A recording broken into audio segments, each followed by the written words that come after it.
Kuva ibice 4. Imana yigisha Mose gukora ibitangaza, ihindura inkoni inzoka. Mose arayisubiza ati, ntibazanyemerera, ntibazanyumvira, kuko bazambwira bati Uwiteka ntiyakubonekeye.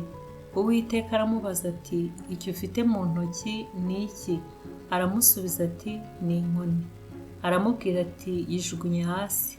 Ayijugunya hasi ihinduka inzoka. Mose arayihunga. Uwiteka aramubwira ati, rambura ukuboko uyifate umurizo. Arambura ukuboko arayifata, irongera iba inkoni mu ntoki ze. Uwiteka ati, ni ukugira ngo bemere yuko Uwiteka Imana ya ba sekuruza, Imana ya Aburahamu, Imana ya Isaka, Imana ya Yakobo yakubonekeye. Kandi Uwiteka aramubwira ati, ishyira ikiganza mu gituza. Yishyira ikiganza mu gituza, agikuyemo kiza cyuzuyemo ibibembe cyera nka shelegi. Aramubwira ati, cyisubize mu gituza. Akisubiza mu gituza, agikuyemo kiza gihwanye n'undi mubiri wose. Uwiteka ati, kandi nibatakwemera ngo bemezwe n'ikimenyetso cya mbere, bazemera icya kabiri. Kandi nibaramuka batemejwe n'ibyo bimenyetso byombi, ntibumvire amagambo yawe, uzavoma amazi yo mu ruzi uyasuke imusozi. Ayo mazi uvomye mu ruzi azahindukira amaraso umusozi.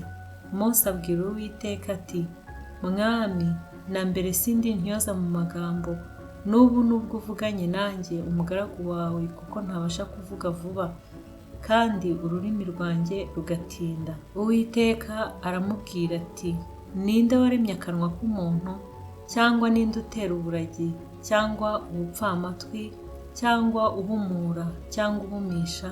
Si njyewe Uwiteka ubikora? Nuko none genda, nanjye nzajya mbana n'akanwa kawe, nkwigisha ibyo uvuga.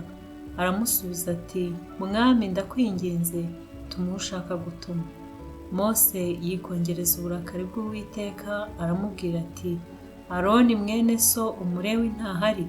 Nzi yuko ari intyoza, kandi aje kugusanganira, nakubona azishimira mu mutima we. Nawe uzajya uhora umubwira, ushyire amagambo mu kanwa ke, nanjye nzajya mbana n'akanwa kawe, nake mbigisha ibyo mukora.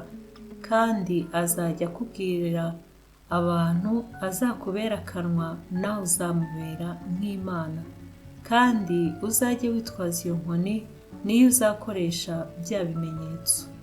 Mose aragenda asubira kwa Yetiro sebukwe, aramubwira ati, ndakwinginze, reka nsubire muri bene wacu bari muri Egiputa, menye yuko bakiriho. Yetiro asubiza Mose ati, genda amahoro. Uwiteka abwirira Mose i Midiyani ati, genda usubire muri Egiputa, kuko abantu bose bashakaga kukwica bapfuye. Mose ajyana umugore n'abana be, abashyira ku ndogobe, asubira mu gihugu cya Egiputa, kandi yitwaza ya nkoni y'Imana. Uwiteka abwira Mose ati, nusubira muri Egiputa, ntuzabure gukorera imbere ya Farawo ibitangaza byose nguhaye gukora, ariko nzanangira umutima we, ntazareka abantu bagenda. Kandi uzabwire Farawo uti, Uwiteka aravuze ati, ubwoko bw'Abisirayeli ni umwana wanjye w'imfura, kandi narakubwiye nti, rekura umwana wanjye agende ankorere, ariko wanze kumurekura. Nuko rero nzica umwana wawe w'imfura. Bukeye ari mu rugendo, Uwiteka amusanga mu ndaro yarayemo, ashaka kumwica. Maze Zipora yenda isarabwayi, akeba umunwa w'icy'umwana we yambariye, awujugunya imbere ya Mose, aramubwira ati, ni ukuri umbereye umukwe uvusha amaraso. Uwiteka aramureka, maze Zipora aramubwira ati, uri umukwe uvusha amaraso, gukeba abana niko nkwitiye ntyo. Uwiteka abwira Mose ati, jya mu butayu usanganireyo Mose. Aragenda amusanganira ku musozi w'Imana, aramusoma.